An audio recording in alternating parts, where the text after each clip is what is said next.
Alamin at kamustahin naman natin ang lagay ng panahon ngayong Miyerkules kasama si Pag-asa Weather Specialist Lori De La Cruz. Good morning, Ma'am Lori.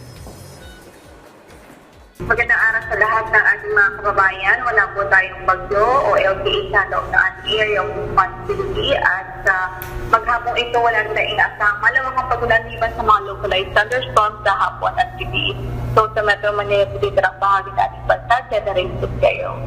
Generally good care weather naman po ang inaasahan natin.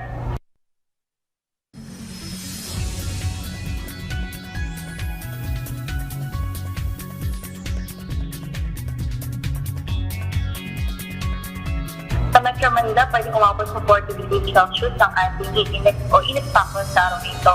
Kaya pinag-iingat pa rin natin ating mga kababayan dahil posible pa rin ang mga heat stress at heat trap. Samantala, sa ilang lugar naman ay pwede pong makapagtala ng nasa danger level. So far sa ating forecast, pinakamataas po. Pwede maitala sa Sangli Point, Cavite, dito din po sa Biracatan, Duanes, at maging sa Butuan City del Norte.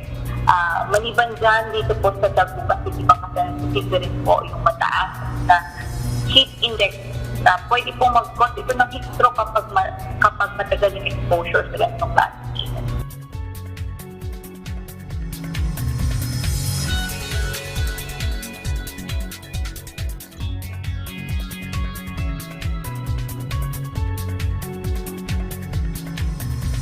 Yan ang inyas mula sa Pag-asa, ito po si Lori De La Cruz.